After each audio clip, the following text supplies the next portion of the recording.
This is Books of Titans, the podcast dedicated to the influences of influencers. The books that have helped shape prominent inventors, business leaders, athletes, intellectuals, scientists, and others. We'll talk about what makes these books such classics, and at least attempt to have an intelligent discussion about what makes them so important and influential. Hello, this is Eric Rosted, and... Hi, I'm back. It's Jason Staples, the erstwhile co-host of this podcast, and I will be back with some more reviews of lots of books that I've read since the last time I was actually on this podcast, so prepare thyselves. But Eric has done a great job in carrying this podcast since in my absence, but thanks for that, Eric. Well, we're going to do a special episode today where Jason is on. He's going to answer some questions that I have from the Bible. So these are some questions that I had while reading it, and then also some other questions that I got on social media while I was posting about reading it. So last week's episode covered the Bible, and this week's episode is going to go into some of these questions I have. And so why would I have Jason on? Well, Jason is a biblical scholar. He is the teaching assistant professor in the Department of Philosophy and Religious Studies at NC State University, and he is a historian of early Judaism and Christianity. He also has some books coming out, and I want him to talk about these books. Yeah, I've been pretty busy of late, working very hard on trying to get these books that I've put a sizable chunk of my life into, actually, get these out. One manuscript is accepted, and I need to get the final manuscript to the production team actually by about the end of this month. I'm trying to get it to them before that, but working hard to get that done. And then it should be published by the end of this year. That book will be with Cambridge University Press. It is called The Idea of Israel and Second Temple Judaism, a new theory of people, exile, and Israelite identity. So that's the first one that's coming out, and I've got a second that I'm finalizing and getting ready to put through the peer review process. And that book is tentatively called. I mean, you never get really to name your own books.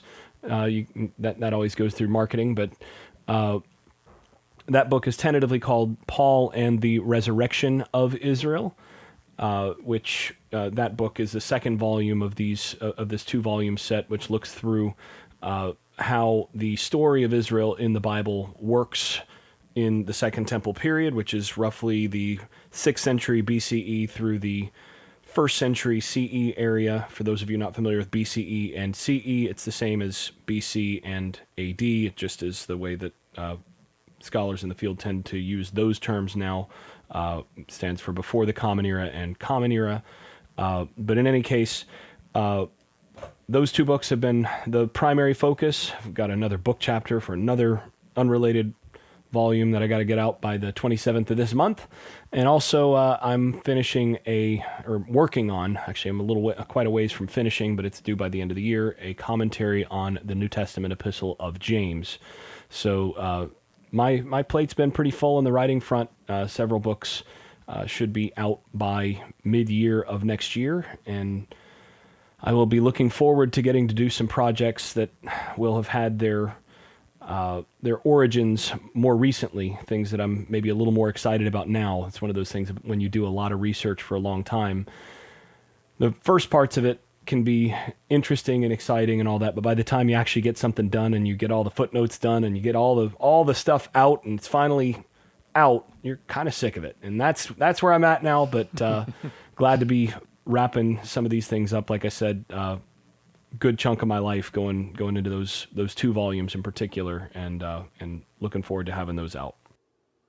Well, and we will in the show notes link to Jason's website where you can sign up to his newsletter to get notified of when these books come out. I know I will be posting on the Books of Titans Instagram account and Twitter as well, and we will probably discuss his books on the podcast at some point as well. So just kind of keep your eye out for those things.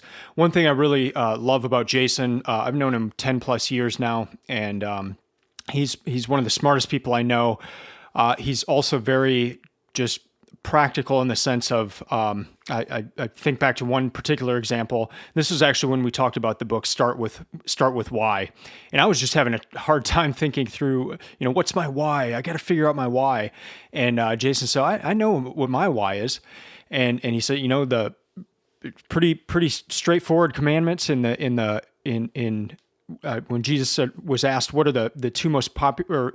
What are the two most important laws? And it's love the Lord your God with all your heart, soul, and mind, and love your neighbor as yourself.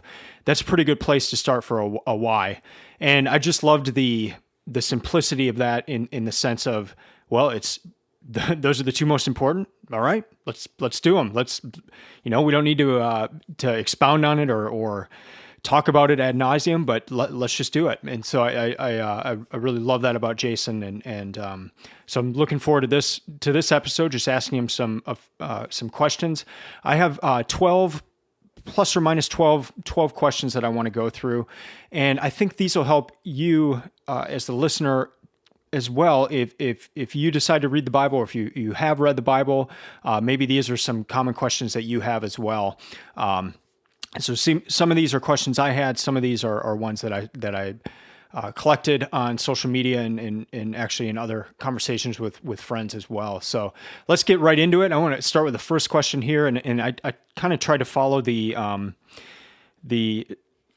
timeline of the Bible in that sense, and I'm going to refer to it as the Old Testament and the New Testament in this conversation, just because that's what the Bible I used says. Or called them, but we're going to start in the Old Testament here. And my first question, Jason, is what do the different names of God mean in the Old Testament? Like how should I go about reading them? What should I be thinking of? And I'm thinking of three in particular. There's one of Lord, and when that's written in the version I have here, all the letters are capitalized. The first letter is a bigger capital, but then ORD is also capitalized, smaller. Then we have God, and then we also have Lord God. And Lord God, in that case, Lord is just written regularly, where L is capitalized, but the other words of Lord are not. So are those all different Hebrew words? Should I be thinking of those in a particular way whenever I come across them? Yeah, so that's a really, really good question right up front.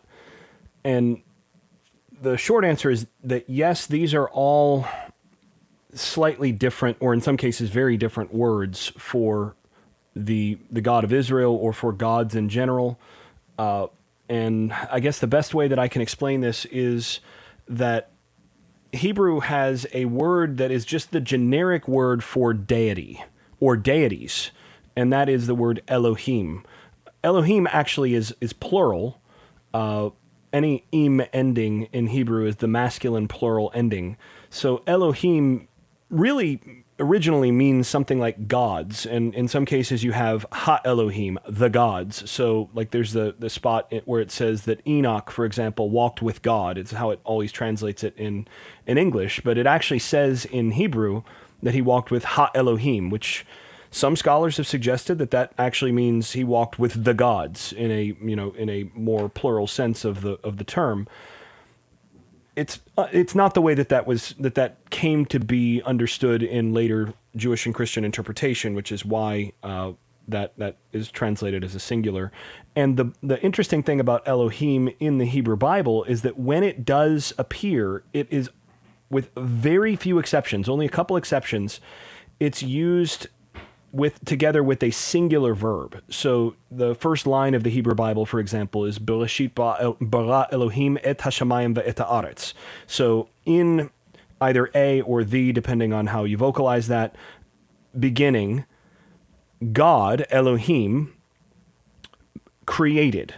Bara. Now, bara is the singular word, but it's a plural word for God with the singular verb. So there's a subject-verb disagreement here. That's English and Hebrew work the same way there. You expect there to be subject-verb disagreement, but the Hebrew Bible consistently treats the plural word Elohim as a singular word. So God operates as a singular entity, even though the word is plural. So there's a number of explanations as to why it's plural. whether that comes from prior polytheistic background or whether this is a plural of majesty. I mean, there's any number of explanations for that. But either way, that is just the standard word for deity. So it's a god, and you could have, when you talk about the god Molech, when you talk about the various Egyptian gods, it refers to them as Elohim. So that's just a generic word. Then you have the name of the God of Israel, and that is the specific God. And this is something that actually a lot of modern readers don't really process very well, because we're not generally raised in a polytheistic society. And so there's this presumption that most, say, Western Americans come to the Bible with, and that's that there's one God and that's it. And obviously the Bible's only talking about one God. But that's not the world that the Bible was written in. The Bible was written in a world that presumed that there were multiple gods or multiple deities or supernatural entities, and one of them was the God of Israel. And that God had a special name. So you have a God with a name. So that name is described in the, there's actually a question in the beginning of Exodus where Moses asks the God of Israel, okay, who should I tell the children of Israel when I come to Israel's descendants and I tell them that I've been sent by God, who should I tell them is sending me here? What's your name? And actually 3 answers are given. Ehyeh, Asher Ehyeh, I am that, or, I am because I am, or I am who I am. It's unclear exactly what that means. It's sort of terse. Then there's another one that tell them that the I am, that Ehyeh sent you. And then finally, there's this 4 letters, Yod He Vav He, or YHWH in English, that is given, and it says, okay, tell them YHWH sent you. This is who sent you. This will be my memorial name for all generations in Israel. And that becomes the name then that is translated with Lord, that has the second, second, third, and fourth letter. So, the final letters in small caps in your Bible. Okay. That translates the special name of the God of Israel. And so that's the covenant name of the God of Israel. And we don't actually know for sure how that name was pronounced.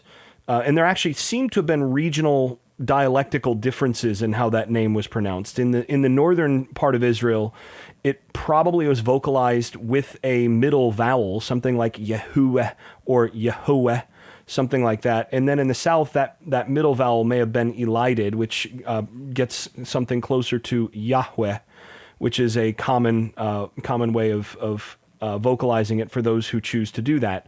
In most cases, by the way, the reason we don't know why it was or how it was pronounced is that ancient Hebrew is written without vowels. It's just consonants. So you have to know how the word's vocalized in order to be able to read it from the consonants. You have to already sort of know those vowels, but those vowels weren't put in there when when eventually there were vowels added to the Hebrew Bible. Those vowels weren't put in for the name of God, the name of the God of Israel, because Jews had stopped using that name in the effort to avoid using that name with empty purpose, which is one of the 10 commands.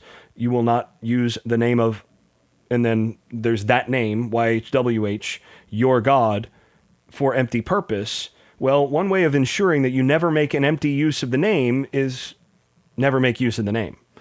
And so it stopped being pronounced, and other words were used to as circumlocutions for it. So Adonai was actually the most common circumlocution for it. Adonai is another word that means actually Lord or master in Hebrew.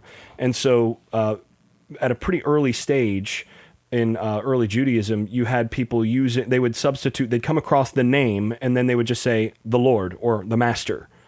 And that would be the way of designating that they were talking about the God of Israel without using the God of Israel's name.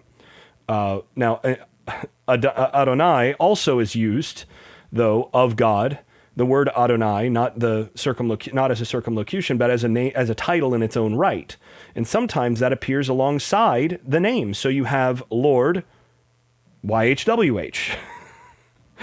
And so then you've got a conundrum, because do you say Adonai Adonai? Do you say Adonai? So when you translate this, do you translate it Lord Lord, which in some cases seems to have been how it was translated in later Greek texts around the turn of the century, the turn of the first century. But that then is eventually, there are a couple of solutions that are often used in the Jewish tradition, and one is to read Adonai plus the name as Adonai Elohim, as a way of designating that the second Elohim is actually the substitute for the name. And so since Adonai plus Elohim doesn't appear, but Adonai plus the name does, when you say Adonai Elohim, you know that means the name.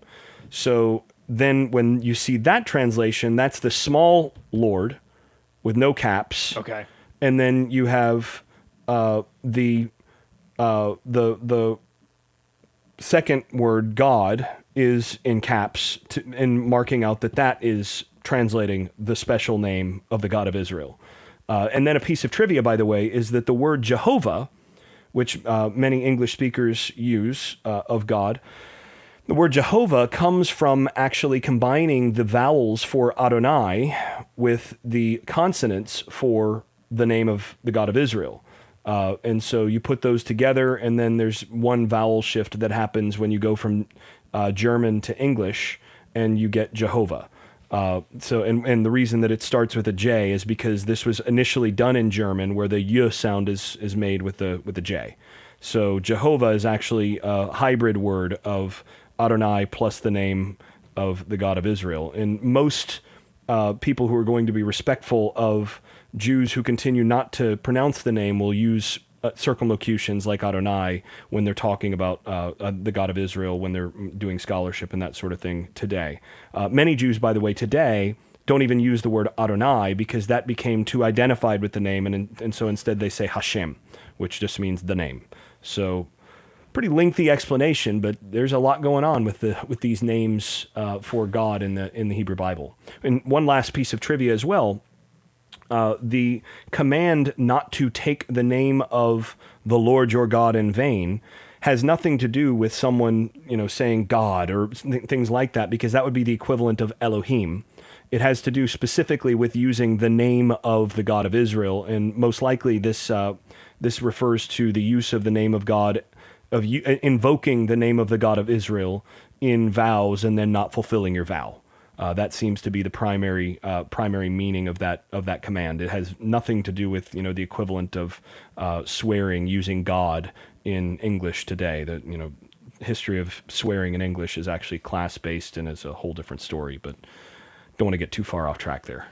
Okay, so when I'm reading these three different versions, I mean the three different versions I mentioned at the beginning. When I'm reading those, do I just read those as referring to the same, just it refers to God, or do I think of them differently as I'm reading them?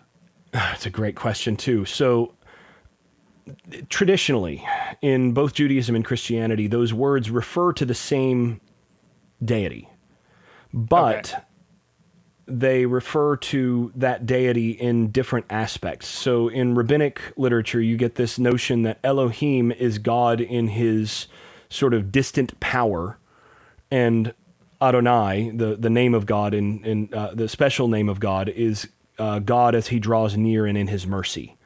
These sorts of things. This is a distinction that's made there. In early Christianity, you have the name is specifically associated with Jesus, and God the Father would be associated with Elohim. Now that is a much later notion. We don't see that level of division even in the New Testament. It's less clear that they're making that distinction. But by the time you get the development of various Christological debates and all of that in early Christianity, you see that sort of thing developing, and you do notice that those words tend to be used in different contexts. That's actually given rise to some of the major documentary hypotheses about the writing of the Torah, which was clearly put together from multiple sources over a reasonable length of time.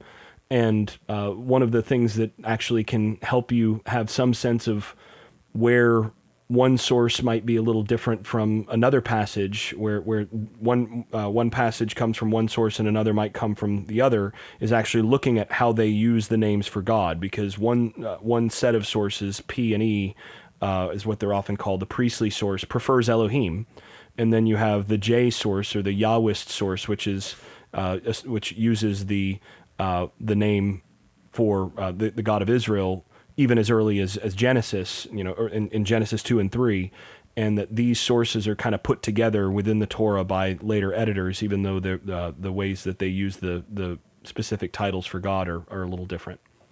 Cool. Yeah, thank you. That was helpful. Question number 2. We keep reading all over about the mind, heart, and soul. To the original audience, what would those things have meant, and how would they differ from our general conception of the difference between our mind, our heart, and our soul?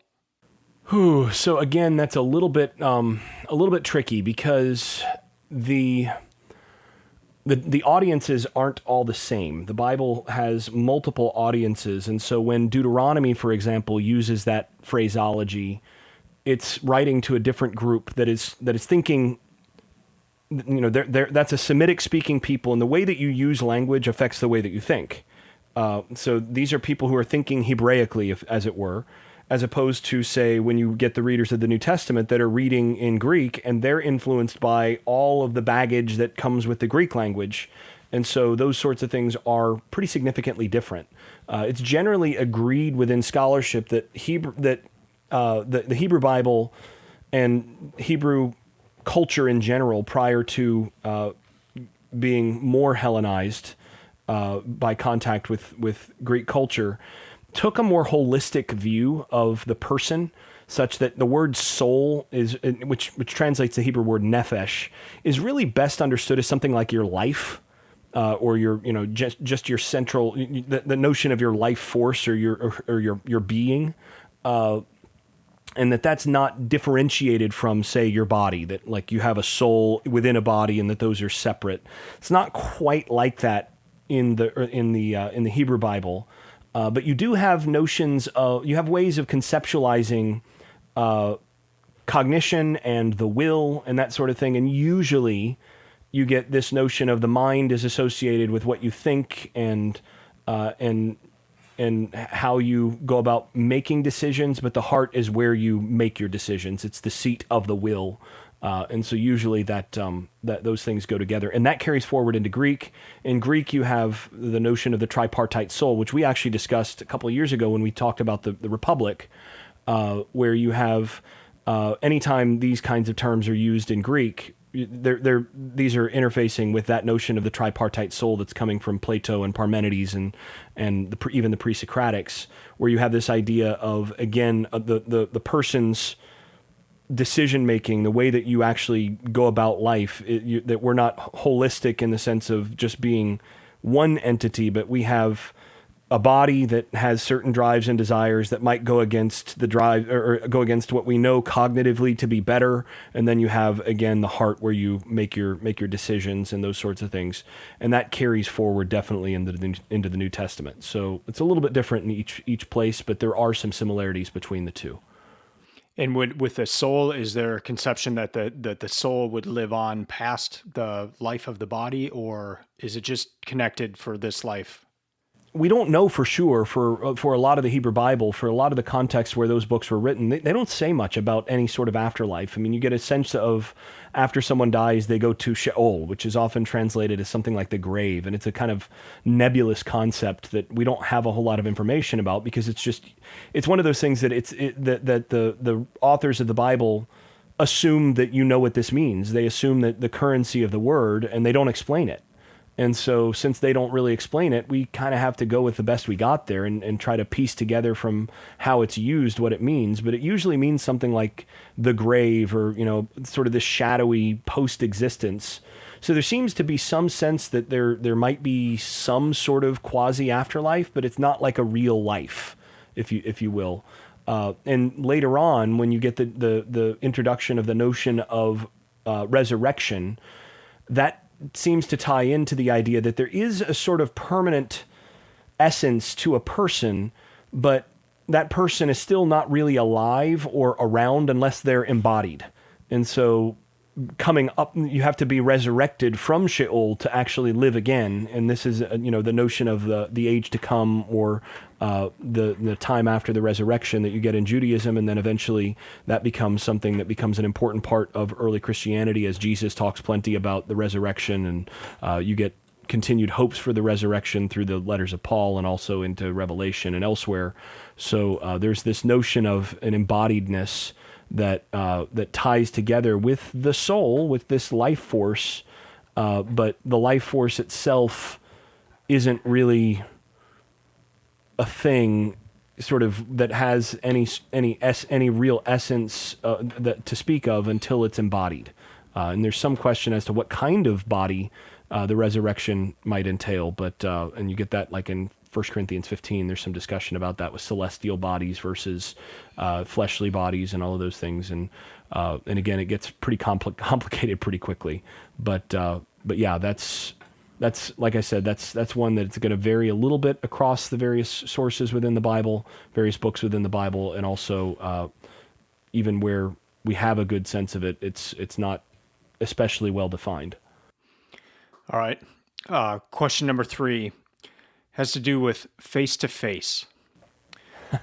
So in Exodus 33, it says this: "The Lord would speak with Moses face-to-face, just as a man speaks with his friend.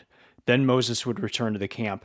And on the very same page, just a few paragraphs later, it said, and this is the Lord speaking to Moses, "You cannot see my face, for humans cannot see me and live." So how do we reconcile those two things? Because I've always thought that people can't see the face of God and live, but then here it says the Lord would speak with Moses face to face, just as a man speaks with his friend. Yeah, this one, this is probably the toughest question you've asked, because this is, there's a lot of tension in the text itself, where there seems to be. I mean, this sure looks like a contradiction, right? This is the sort of thing that, you've got one thing, like you said, it says he talked to him face to face, and then it says he can't actually see him face to face otherwise and live. Well, there's a few different explanations for this. One is that you have a couple different sources that have been spliced together without really any concern for the distinction. That's a common modern scholarly explanation of that. There are other options where basically you have just the use of an idiom that face to face means like intimately in Hebrew, and then you have further explication after that it doesn't literally, like, this is a way of specifying that it doesn't literally mean face to face, right? It's like face to face. Well, but I don't mean like physically face to face, because obviously that can't happen, because you can't be face to face with God and live. So there might be something like that going on in this passage. And then you have some other interesting midrashic, these are, inventive interpretations that you get within early Jewish context, where you have the notion that, well, Moses, it says you can't see God face to face and live. Well, what this means is that Moses actually wasn't, like, he would take his life into his hands and essentially have to be revived when he'd get into the presence of God. Like, God would raise him back up upon entering his presence there. But I don't think that works as well with the second one. But like I said, this is I think this is one of the more difficult things to put together, and I think you just have to at some point settle for the mystery of what the text is saying there. Okay, cool. A lot of covenants. There's the biggies with Abraham and Moses, but then once we get, I believe, into like maybe Judges, and I think mostly Judges, where it's the people themselves making a covenant back with God, saying, "Hey, we're serious this time. We're really going to do it. we're gonna obey the law. I started getting confused with all these covenants, and so my question is, when it was the people making the covenants with God, did those nullify earlier covenants? Because they at some point it almost seemed like they started piling up on each other, or did they all just build upon each other and have equal weight?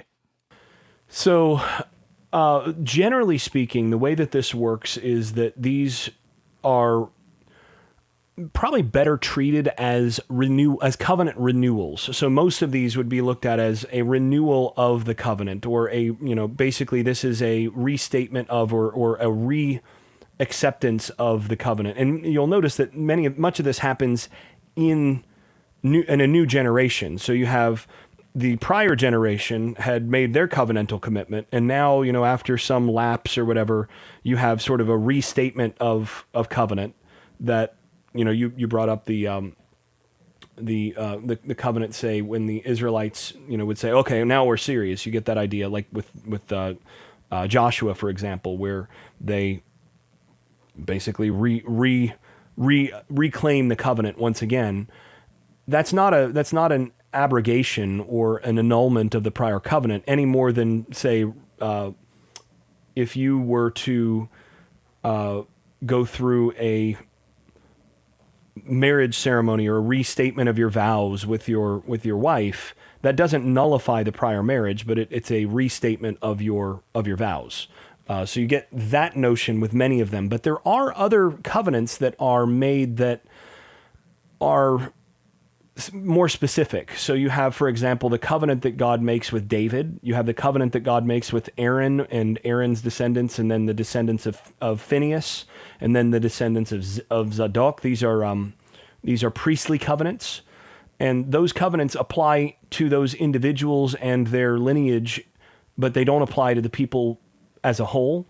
And so that doesn't supersede the Israelite covenant overall, but it does establish a specific role within Israel for those people. So it's a covenant that sort of is an addendum that adds on. And in some cases, you do get addenda that are added to covenants. So, for example, the covenant with Moses is the same covenant that's given to Abraham. You have the same promises, essentially, but there's a lot of additional amendments, as it were. There's addenda that are put in place to state how the people of God have to live in order to continue in relationship with the God who has made covenant with them.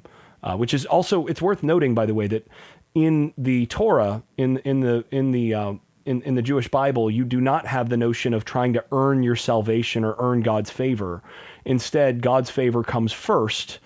A person is born an Israelite, is born a child of Abraham, is a child of Abraham already, and then receives the commands of obedience, which are to be fulfilled in gratitude and as a part of remaining in the favor of God. This is obedience in consequence rather than obedience in order to gain God's favor in consequence of.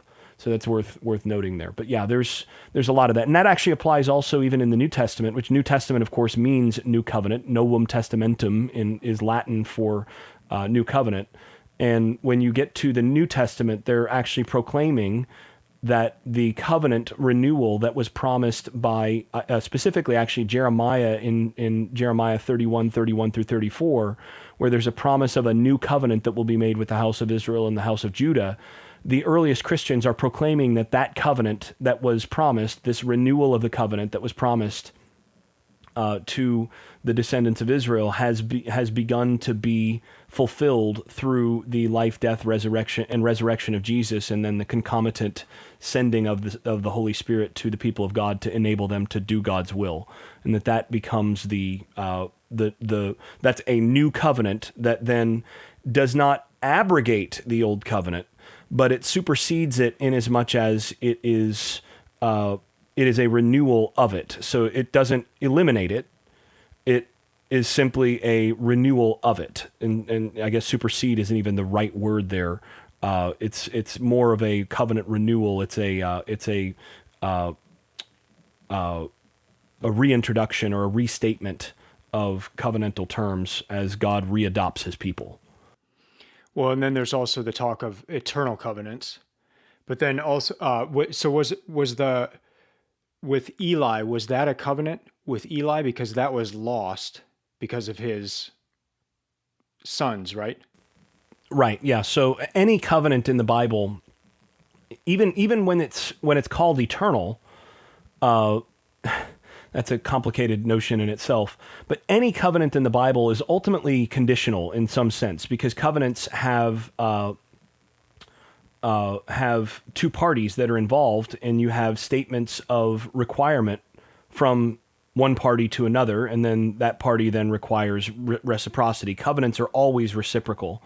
And so you have, and this is actually explained very early in Genesis, where in Genesis 15, Abraham gets a statement of covenant from God in Genesis 15, and he's given all these promises, these covenantal promises. So then in Genesis 16, though, he goes and engages in a surrogate relationship with his Egyptian slave girl, actually at the behest of his wife, and then conceives a child through her. And then she has that child and all of this, and he believes that this is the way that he's ultimately fulfilling the promise of God that he received in Genesis 15. And then 13 years later, once that child is old enough, God shows back up, and this time he isn't happy and says, "I am God Almighty, walk before me and be blameless." And God then delivers some conditions now to Abraham for the covenant, including the sign of circumcision, which Abraham and all of his descendants after him are to practice. And this seems to be a statement to Abraham to say, I don't think you understood me initially. I don't think you understood that you actually, I made my promises and I will do the things that I said, but you have some requirements placed on you as well. And God says the same thing to Saul when Saul disobeys. He says, I would have made from you an everlasting house. And he says the same thing to Jeroboam after the kingdom divides into north and south. The king of the northern kingdom of Israel, when God cuts him off, he says, I would have made you given you an everlasting house, just like I gave to David, but now no. And so you have this notion that obedience is required to sustain the covenant, and that covenants always have some aspect of reciprocity and expectation and conditionality to them. That's actually one of the core emphases of the book of Deuteronomy, for example, is the conditionality of the covenant. Question number 5. Yeah, 5. This is my first time reading straight through the Bible, and one thing that really stuck out to me was that Jesus almost comes across as cautious in Matthew, Mark, and Luke, but then in John it's almost guns blazing. So why the difference? Yeah, I'm going to preface this by saying that there are a number of explanations for this among biblical scholars. This is the most, this is my version of one of the consensus positions. And that is, first of all, Matthew, Mark, and Luke all ultimately derive from the narrative in Mark, which was almost certainly the first gospel to be written in the first New Testament gospel to be written. And Mark actually, if you read Mark independently of any of the other gospels and you read it closely, you find that Jesus is remarkably secretive in Mark. There's this oddity that he'll heal someone and he'll say, like, now don't you go telling anybody. Right? Don't go spreading this around. And of course, nobody ever listens to Jesus. So, except for the demons, that's another thing. But don't you go telling anybody. And then he's trying to keep things basically on the down low. This is a motif that's often called the messianic secret in Mark. And a lot of actually a lot of scholars go back to this German scholar named Wrede,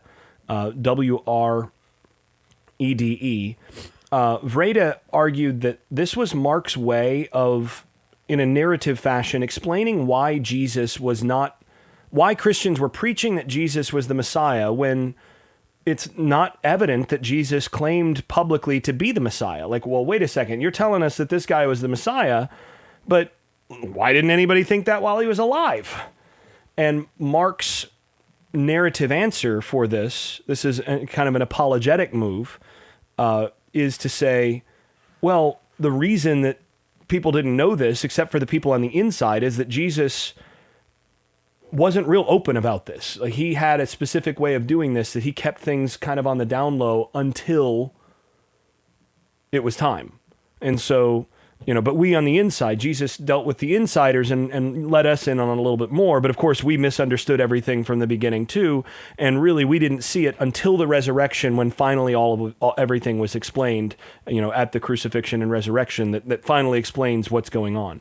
And to add to that, Mark is heavily dependent on another core rhetorical device, and that's irony.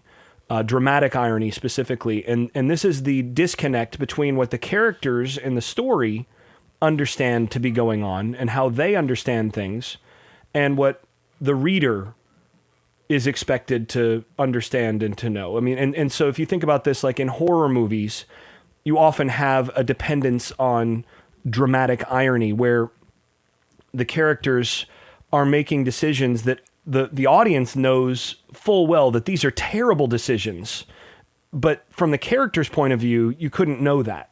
But the disconnect between what the audience knows and what the characters know and how they act creates this dramatic tension due to the irony that's there.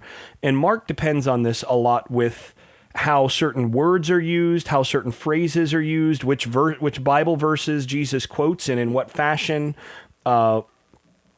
how certain teachings that Jesus gives and actions that he does that are understood one way by the people in the story, but they actually mean something else when you understand it from the reader's perspective. So I'll give you a couple examples of that.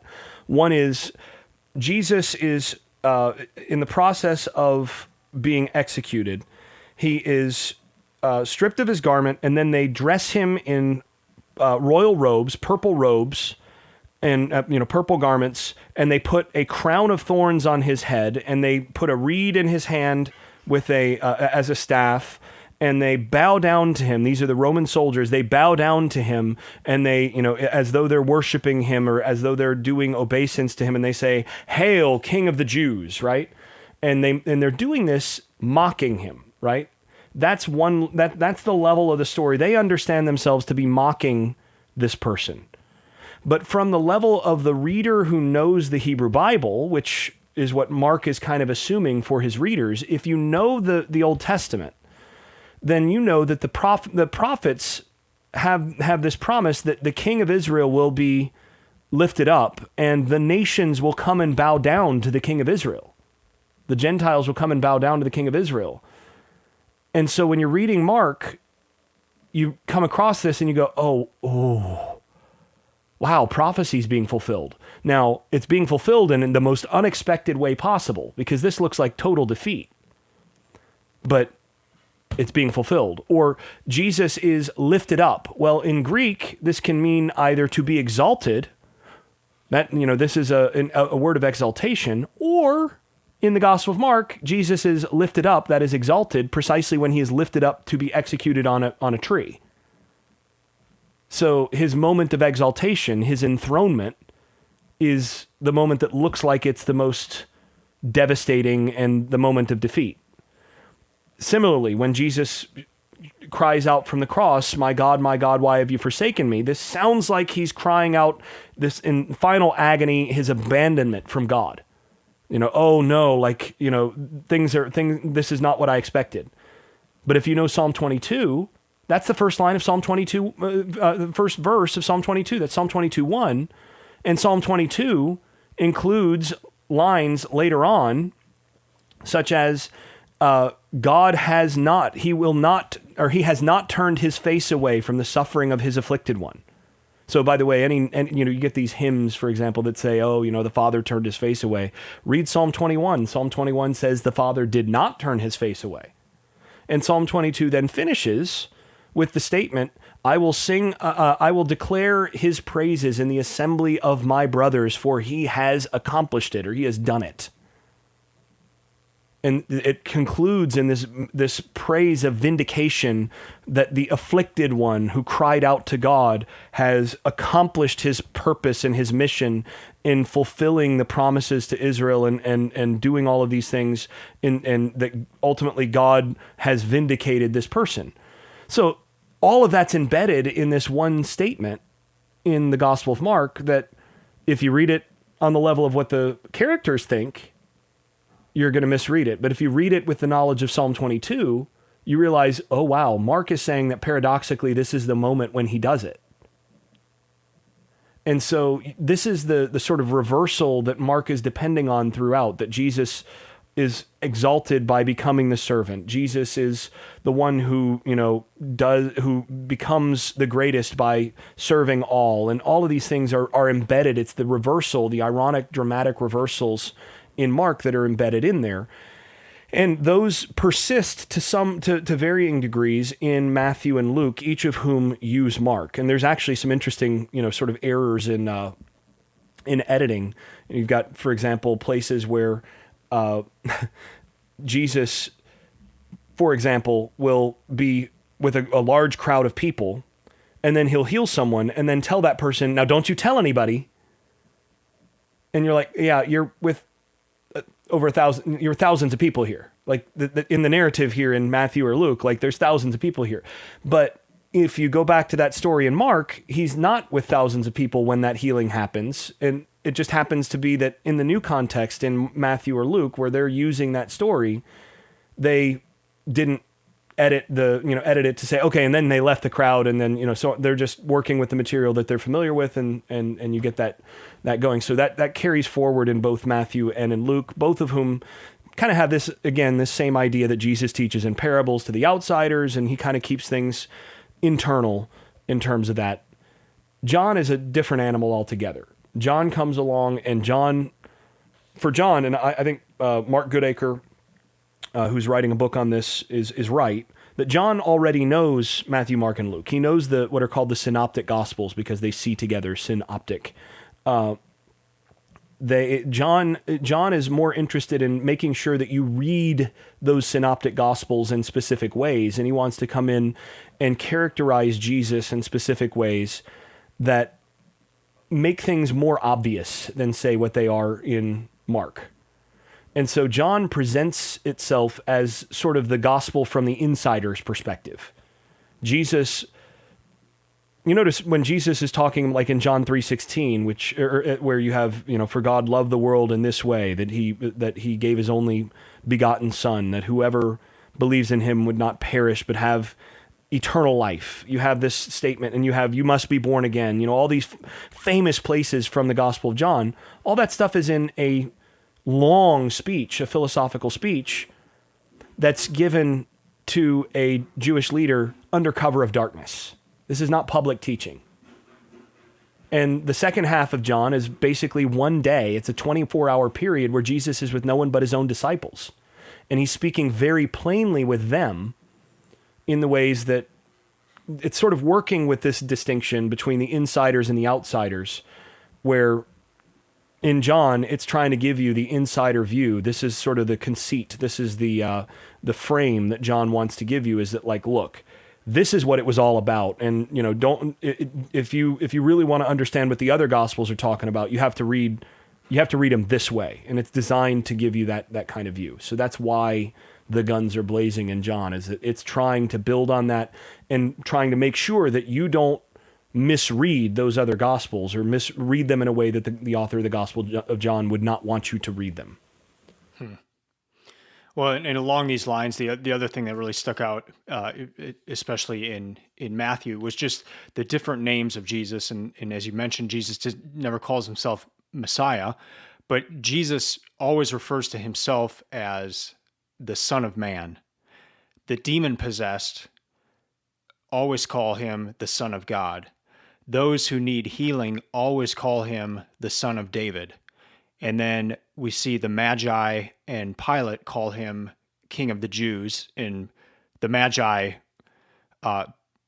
legitimately, but then Pilate kind of in a mocking way, and then Caiaphas right. in But the trial. again, when Pilate does this, you notice, and Pilate does this in Mark, he says, he puts up the King of the Jews. And, there's this whole thing, well, I've written what I've written and all of this. He's being sarcastic, of course, but then if you're reading Mark, you got to go, Rome has even declared that Jesus is indeed the King of the Jews, right? So this is Mark's, genius, literary genius at work. But anyway. And then Caiaphas asks Jesus if he is the Messiah. So just fascinating to me that the different, Jesus doesn't ever say, hey, I'm the Son of David or the Son of God, but he says he's Son of Man. And then Son of Man is the reference back to Daniel 7. And so I know we discussed this briefly after I finished reading the Bible, and you were talking about Mark, where it's kind of those two levels where you could just read Son of Man. You said Son of Man could be translated as just human being, or you could look back at that reference to Daniel 7, and Son of Man is a big deal. And so he is making a statement there every time he's calling himself the Son of Man. But if you're just reading it as him saying human being, well, it's gonna pass that by. But if you've just come from reading the Old Testament, the Hebrew Bible, and you see in Daniel 7, it's a whole different ballgame. But yeah, it was interesting to me just to see how the different groups referred to Jesus, and kind of along those lines of what you were saying of the demon possessed being the only ones that ever obeyed him. And then Caiaphas, in the phone call we had earlier, you mentioned that Caiaphas was perhaps one of the very few people that actually understood what Jesus was saying. Yeah, you have, so even in the Gospels, you have this idea that Caiaphas prophesied, right? That Caiaphas, as high priest that year, prophesied that it would be, when he said, well, it's better that one person dies than the whole nation perish. And they said, well, and he didn't just say this of his own accord, but, being high priest that year, he prophesied. So there's this notion that the anointing of God that's on the high priest actually gives him sort of the insight to recognize what Jesus is actually claiming, which is interesting. Which, by the way, Messiah does not mean divine. Messiah just means the one who has been appointed through various processes, but one who has been appointed for the specific role or task by God. Generally for Messiah is associated with kingship or with being a priest. And so Jesus being Messiah in this case would involve him being the Davidic king, is the idea. And the Davidic king isn't necessarily divine. That's not what that word means. But Son of God would potentially mean that. And Son of Man, like you said, Mark's got the two-level thing going there. You could read it that way, or you could not read it that way, right? And I think Mark is intending for you to read it that way. But why does Jesus call himself Son of Man? Well, I think that's part of the artistry of Mark. I think also Jesus probably did historically call himself Bar Nasha in Aramaic, this meaning the human being, and referred to himself in such a way that is playing on that Daniel 7 notion, because I think Daniel 7 through 9 in particular was critical for Jesus' self-understanding. And then when you look at why the demon-possessed call him the Son of God, and why Caiaphas calls him the Messiah, or asks whether he's the Messiah, and recognizes that Jesus is claiming that, well, those figures, the demons, are actually outside the frame of reference, the fleshly frame of reference that everybody else is in, right? All the other characters in the story are only seeing through fleshly eyes. The demons may be evil, but they actually have a spirit's eye view of things, as it were. So they're able to see Jesus for who he is, and so they refer to him that way. That's the idea. And so this is, again, one of those ironies that the demons actually recognize Jesus when his own disciples don't really recognize how things are going to work. And then finally, you have you've got those who wanted healing. They refer to him as the son of David. This most likely refers to the idea that the rightful king of Israel has healing power, which is a tradition that we see in Judaism in the Second Temple period. And then finally, you have the magi. These it's a word actually. Magi in Greek just means magicians. It's the plural of magus, but it is also the way that that Zoroastrian priests from the East were referred to by Greek speakers in this time. So that's almost certainly what it's trying to refer to in Matthew. It's the only place. Matthew's the only place where the magi show up. But they and Pilate are foreigners, and so for them as outsiders, the question is Jesus' position among his own people, and that of course then brings up the King of the Jews question, and that's why they refer to him as such. All right, we also see two sets of genealogies, one in Matthew and one in Luke, and they are different. The one in Matthew is surprising because you're seeing a lot of the kings of Judah. You're also seeing a lot of people that we read about in the Old Testament. The one in Luke, not as many recognizable people. So what? But then at the end of both of them, it says this is the genealogy of Jesus and his father Joseph. So if they're both to Joseph, why are the genealogies different?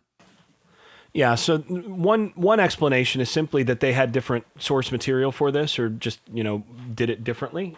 Maybe Luke didn't like Matthew's, so that's sort of your mundane explanation. Another explanation that has a long currency in Christian interpretation is that the two genealogies are actually not both to Joseph. There's this idea that Matthew's genealogy does trace to Joseph, but the genealogy in Luke actually traces to Jesus' mother, Mary, and gets away with a little bit of sleight of hand here by a grammatical trick where basically in Luke it says Jesus was the son, so it was thought, of Joseph. And then the genealogy works its way back rather than starting and saying this person begat this person who begat this person who begat this person. Or fathered or whatever, conceived. Luke works backwards, starting with Jesus and then working backward, and he starts with Jesus saying he was the son, so it was thought, of Joseph, and then of Heli, of Mata, and working its way back, and so it's just a series of genitive case names. And grammatically speaking, this can actually function in such a way that it's actually Jesus all of these genitives, which is the possessive case in Greek, all of these go back to Jesus. Now, they could modify the one in front of him, so Heli, the father of Joseph, right? Joseph, the son of Heli, or if I'm remembering it right, it's Heli. And then, the next one he's the son of the next one. Or it can be Jesus, the son, so it was thought of Joseph, Jesus, the son of Heli, Jesus, the son of Mata. And so there's a grammatical ambiguity there, which later interpreters latched onto to try to harmonize the two genealogies and say, okay, well, this is because ultimately one goes back to Mary. It's grammatically defensible. I think most biblical scholars would just say, well, they just got different genealogies because they got different source material for it. And, each of them goes back to David, but who knows which one is right, and it's just because they did it differently, and that's that. So, yeah. Okay. When I read through the Bible, I did not. I just wrote questions I had in the margins. I did not try to go to Google to find answers to questions. I did not contact you except for one question, and the question I asked you while I was reading it was, when Jesus is on the cross in the synoptic gospels, all three of them make the statement that the curtain of the temple was torn in two, and one of them says from top to the bottom. This was the curtain that separated the Holy of Holies in the temple, and so the idea is when Jesus dies, that rips open, is torn in two, and so now there's entry into the Holy of Holies. And so I asked the question because after Jesus is resurrected and after Jesus ascends to heaven, his disciples are in the temple daily. And so my question to you was, is there any record of the Jews repairing this curtain that was torn? Because that would be very awkward if the disciples are in there every day and all they really have to do is just kind of point to that curtain and, hey, when did that curtain rip? Why didn't you guys fix it? Or, and you replied and said it was most likely a metaphor when it says that the curtain is torn in two. And so I was shocked by that when you said that, because it reads just, then the curtain of the temple was torn in two from top to bottom. But other parts in the Bible where a metaphor is used, like if Jesus is speaking of the kingdom of heaven, or Isaiah about his visions, John about his visions, they'll say it is like this, or it is like this. So why wouldn't the writers have just said when Jesus breathed his last, it was like the curtain of the temple was torn in two, if it was a metaphor? So that kind of builds up to my question, which is a deeper question of, if a statement kind of that straightforward of then the curtain of the temple was torn in two from top to bottom is a metaphor, what's the best way to approach this text when that just seems like such a straightforward, okay, the curtain in the temple was ripped in two? Yeah, so first of all, a metaphor would not use like or as. That would make it a simile, right? Okay. So yeah, that's number one, is that metaphors by nature are, it's where I would say, Eric is a bolt of lightning. Well, that might be a way to refer to your unusual intelligence or your rare speed for a man of your age. But nobody's going to understand that to mean that you are literally, a bolt of lightning, like coming out of the sky, right? Mm-hmm. So, I do want to preface this with a couple things. So, we can't rule out that this is speaking of a literal tearing of a curtain in the temple, right? We can't rule that out because we weren't there. We don't have evidence one way or the other. We also don't have a whole lot of evidence for, we have no evidence that I know of, at least, outside of the New Testament that suggest that there was that the veil of the temple was torn. There's nothing outside of the New Testament from this era that suggests that. So, there's no other evidence. There has been, and I know one article from the Journal of the Evangelical Theological Society argues from some much later rabbinic evidence that there seems to have been some sort of strange thing that happened around this time having to do with the temple. But, I'm not necessarily persuaded by that. But we can link to that article in the show notes. But so I don't want to rule out that you could have the temple being literally torn in this case, or the temple veil literally torn. But there's a couple different curtains, by the way. There's the one that veils the Holy of Holies. There's one that separates the holy place from the outside, and so on. So it's not even clear there, and there's some debate over which one is intended and all of that. But the other thing that we have to preface all of this with is, you mentioned that the disciples were in the temple, all the time after that. That's not exactly accurate, because only priests went into the temple. You could not go into the temple itself. So if this is talking, for example, about the curtain between the Holy of Holies and the holy place, you couldn't, as a normal Jewish person, go into the holy place to see that. The most you could do was try to get an angle so that maybe you could see into the temple from outside and see in through to see the curtain. Maybe. But it's based on there being another curtain at the front, it's probable that you never would have been able to do that either.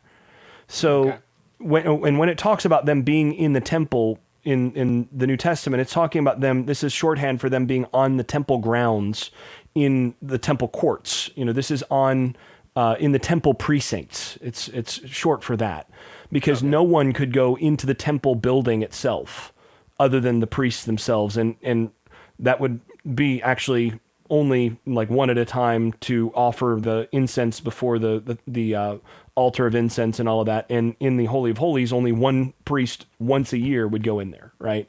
Okay. So this is not a situation where, even if this is literal, it's not a situation where they could walk in and be like, yeah, what happened there? Okay. Right? Because this is not accessible to anybody. Nobody's able to see this. So that's all sort of front end stuff.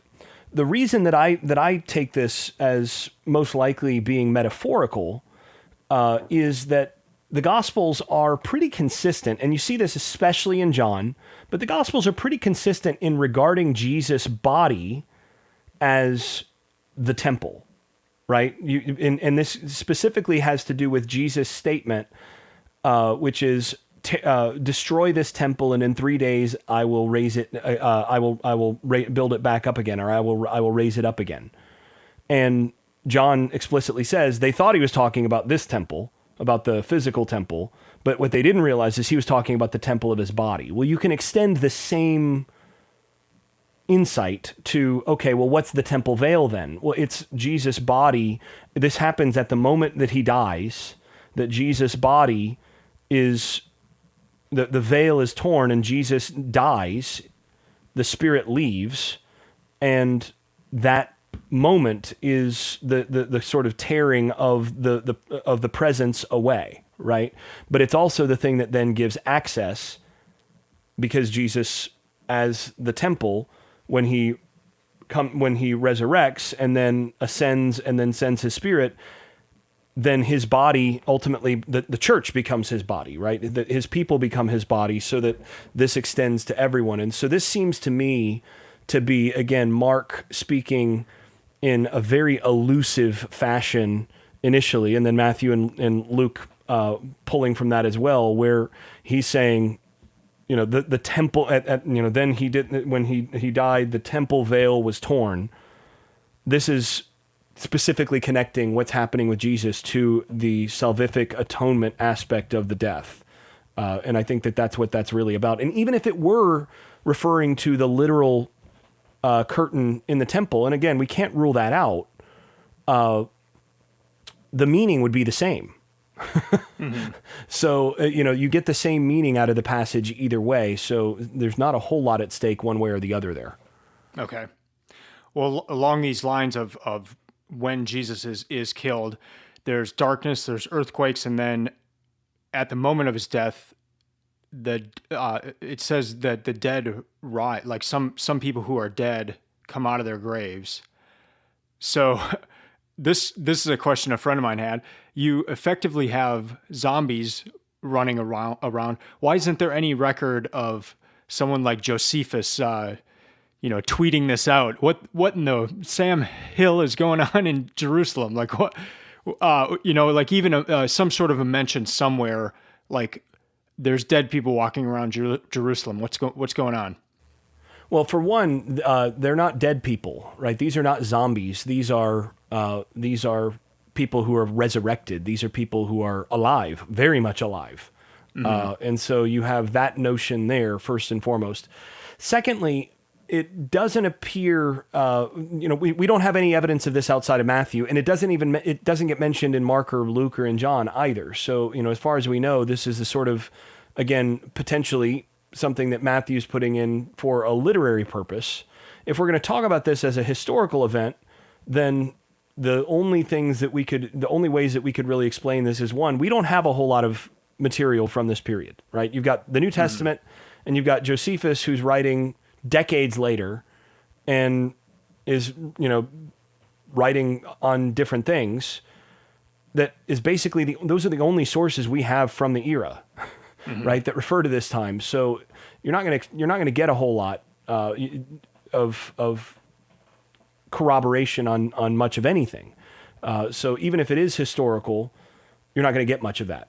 Okay. And then once again, the other thing is if we're talking about something historical rather than something that Matthew's trying to communicate in a more symbolic fashion, then you're very probably not dealing with a great number of resurrected people. You're probably dealing with the sort of thing where, Jesus resurrected too, right? In Matthew and in Luke, you have post-resurrection appearances, but Jesus isn't appearing to, Caiaphas and going, "Hey, yo, I'm back," right?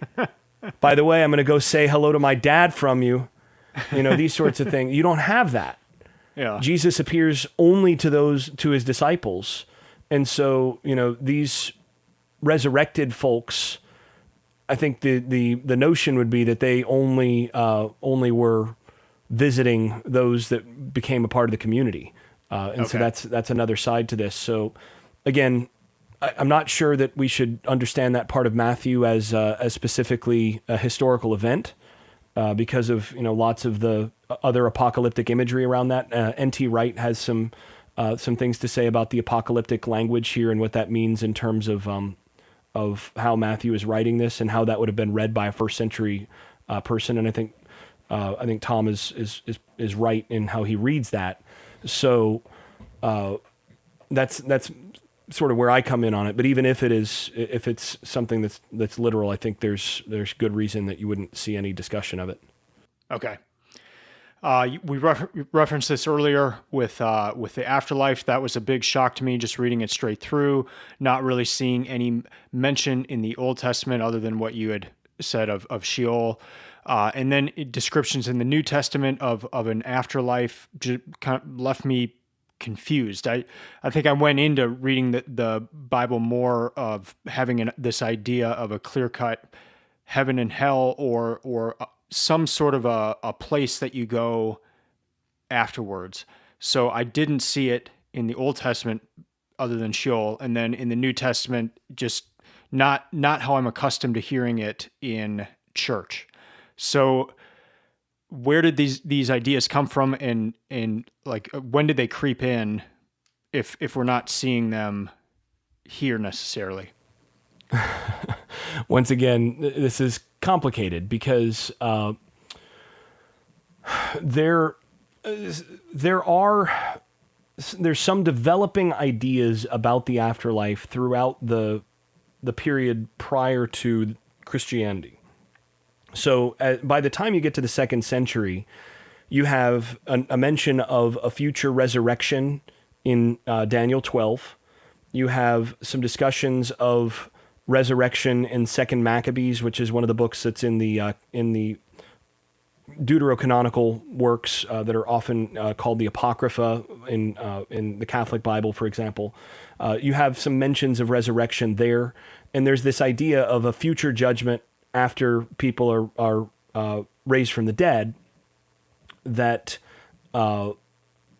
where all of the wrongs of this world, because this world is obviously is unjust, and injustice rules. Well, when God sets things right, well, what good is that for the people who died? Well, those people must come back to get their just rewards if that's the case. So you get some reflection on that sort of thing in the tradition more and more, particularly during and after the events of the Maccabean revolt. You start to see this around the second century BCE. You get much more emphasis on this side of things. And there's some loose development of some of this earlier in the Persian period, late in the Persian period, which is earlier than the Hellenistic period, and then that grows forward to a notion of resurrection and final judgment and all of that. And you also have around the same time in the Greek world, you have some development from basically the idea of the shady existence or quasi-existence or sub-existence in Hades or the grave after death, which, some really bad people might have it really bad afterwards, but, better to be a slave, a living slave than, a king in Hades. This is the idea that you see in the Odyssey, right? You have Achilles being warned about this because it's not really existence, right? It's sort of a sub-existence existence. that's that idea in early Greek thinking, but then you have the development in the Greek world as well into a notion of an afterlife that has punishments and rewards and all of that for various people, and then you have some other things like in Plato, you have some notions of the virtuous receive celestial bodies and all of these other things, and that ultimately develops in the Christian era. Christianity sort of takes the heritage of the resurrection that it gets from apocalyptic Judaism and the heritage of judgment and celestial bodies and that sort of thing that it gets from the Platonic and Greek tradition, and it sort of, you see those things sort of go to work from there, and you get a development along with contact from the East, where you have notions of hell and really rich notions of punishment that show up in particularly in Zoroastrianism, which you have some contact with the Persian East that you get into Dante and all of that, where he's getting some of that material straight from the Persian East, and you get a development of a much more detailed notion of the afterlife and of punishment and of reward and all of that, where it's much fuzzier in the New Testament and even fuzzier than that in the Hebrew Bible. What you do get in the New Testament is the conviction that God is just and that ultimately those who do right will receive reward for it, as Paul says in Romans 2, that those who do justice will receive everlasting honor and will receive eternal life, and then those who do wickedness will receive eternal disgrace and there will be much destruction and all of those things. So there's this notion that's there, but the details of that sort of thing and how exactly that works out is not really specific in the New Testament. If someone had time to read the Bible in one way only, what would you have them do? So example, a plan of reading it over a whole year, just focusing on one or two particular books and reading them multiple times, having them read it straight through, New Testament first, Old Testament second, only a particular book. What with that limit in place, and thinking this is somebody that's never read it before, what would you suggest that they do? I would stick to the narrative material first, and read some of that. So I would, the place where people get bogged down is you go Genesis, and Genesis is kind of interesting and all of that. And then, the first parts of Exodus are interesting. And then you hit about Exodus 30, 32, 33, and then you get to, the descriptions of the building of the tabernacle, and you're getting to measurements and math. And then you get into Numbers and Leviticus, Leviticus, then Numbers, and then you get Deuteronomy and some of this stuff, and you go, man, all right, I guess I'm done. So you want to avoid that as a first-time reader. I would say start with Genesis for sure, because the rest of the Bible depends on Genesis. I mean, all of it is built on the notions that you see early on in the Torah. And I would read Genesis through about Exodus 34 or 35, and then I would skip ahead to Deuteronomy and read through Deuteronomy, and where it's not holding your attention too much, especially in those middle chapters of Deuteronomy, I would read at least Deuteronomy 1 through 6, and then read, say, Deuteronomy 28 through the end. And then work my way through the remainder. So presuming you're working with a traditional English Bible, which is on the Christian Old Testament orientation in terms of how the books are lined up, then you read Joshua, Judges, Ruth, 1st and 2nd Samuel, 1st and 2nd Kings, 1st and 2nd Chronicles, Ezra, Nehemiah.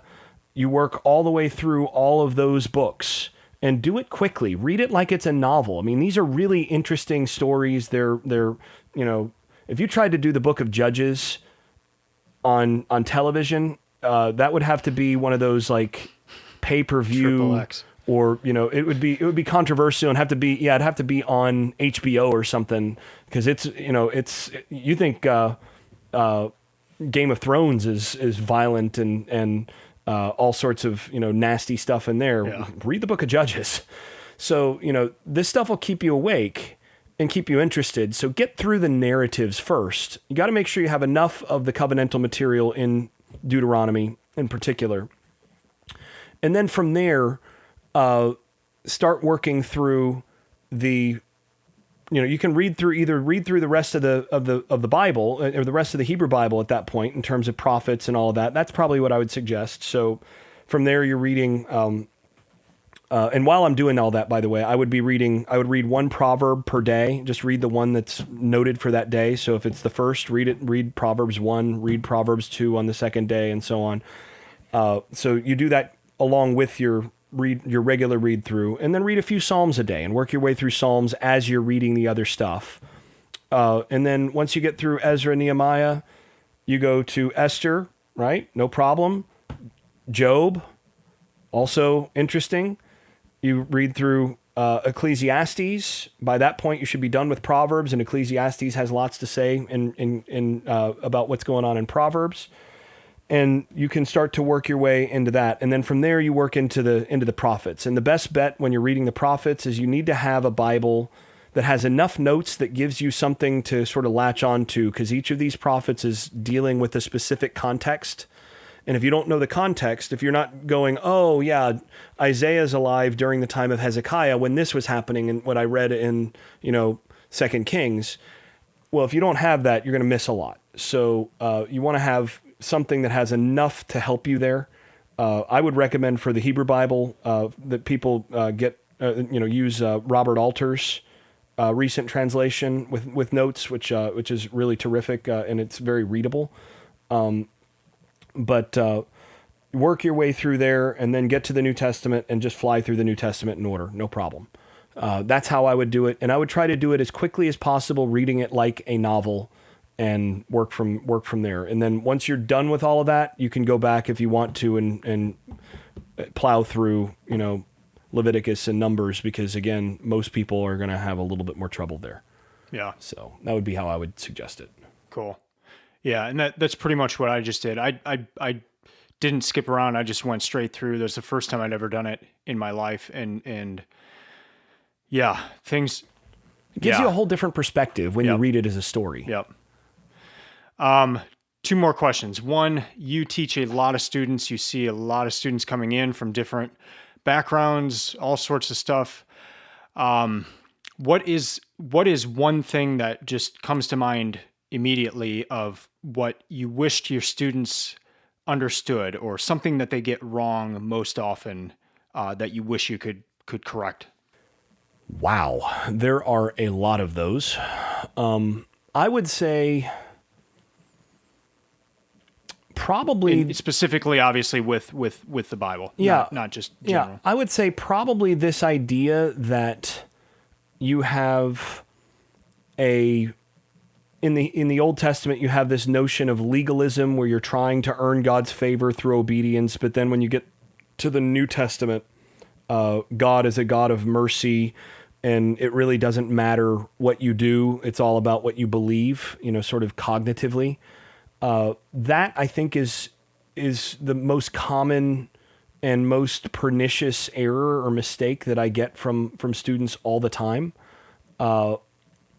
Because when you read the Hebrew Bible, what you don't see is this notion of legalism, that you get all these this image of God as this sort of different deity, and you get this idea of God in the Old Testament is vengeful and wrathful, and in the New Testament you have this kinder, gentler God. That division between the Hebrew Bible and the New Testament, which includes that legalism divide, and law versus grace, all of these things, those dichotomies, which boil down to Old Testament, New Testament dichotomies, those are so thoroughly mistaken that I spend all semester when I'm teaching either Hebrew Bible or New Testament, spend all semester essentially undoing those notions, because when Jesus is preaching the Sermon on the Mount, He intends that people actually do what he says. He doesn't think that it's impossible. He doesn't think that it's too difficult. There's no indication of that. And when Paul says that people are going to be judged according to what they do, he's not, crossing his fingers behind his back and being like, well, God's not really going to pay attention to what you do as long as you believe in Jesus. You read Revelation or you read the first chapters of Acts, and God is plenty wrathful in the New Testament as well as in the Hebrew Bible, where you read the Hebrew Bible enough and you find out that God is actually plenty merciful in the Hebrew Bible. So that notion, that divide between, and it's an anti-Jewish divide. It's people who have this image of Judaism that is incorrect. The New Testament is far more Jewish than people realize, and their image of what Judaism is and what the Hebrew Bible is also completely different from what they're imagining. So that's the thing I'd probably correct the most, is this idea that the God of the Old Testament and the God of the New Testament are different or characterized in different ways. That's not true. And then the idea that that goes along with that it's all about what you do in the Old Testament. It's all about what you believe in the New Testament, and that's not true in either case. So yeah, that's what I would say is the biggest mistake. Yeah, that's really interesting. Last question, and just give you an easy one here. Version of the Bible I got has the word holy in front of it. Is the Bible holy? Well, holy just means set apart or different. It's not common. It's not of common space. So for anyone who is Jewish or Christian, the Bible is absolutely clearly marked out as holy. It's something that has a special status that is different from other books. So in that context, yeah. Now, if you're from a different tradition, then for you, the Bible actually, and this sounds, overly relativistic, I'm sure, to some people in the audience, but really that's what holy means. It means different and distinct. So for those people, they don't have any way of treating the Bible as anything different from any other book, because for them, it's just another book. So, if we're talking ontologically, is it, ontologically holy? Is it, different in many respects from other books? As a Christian myself, I'd say, yeah, we should probably view it that way, that it's got special status as containing divine revelation, but that's ultimately what that means. Okay. Well, good. Well, thank you, Jason. Anything else you'd like to add, or? No, I don't know that I have much voice left to add a whole lot. I mean, we've gone on plenty here. Hopefully this was interesting for folks. I will be, by the way, later this summer, I'm going to be starting another podcast. So in addition to periodically coming onto this one, once I get my books out and have a little bit of breathing room to do that, I'm also going to be starting another podcast actually called The Bible Pod, where I will be going through all sorts of different things from the Bible, trying to explain them. The aim is to do episodes around 15 to 30 minutes on specific pieces of the Bible, and then periodically longer interviews with scholars on important aspects in important things in biblical scholarship. So I'm excited to launch that once I get the books out and get into the summer and have a chance to plan out some episodes and work forward to looking through which passages of the Bible are most commonly misinterpreted and how so, and important themes in the Bible and so on. So that's a podcast I'm looking forward to doing. And if you're interested in that, sign up for the newsletter on my site. I'll alert everybody when that's up. And also, I guess, Eric, you'll probably let people know as well through the Books of Titans site as well. So yeah, that's the only other thing.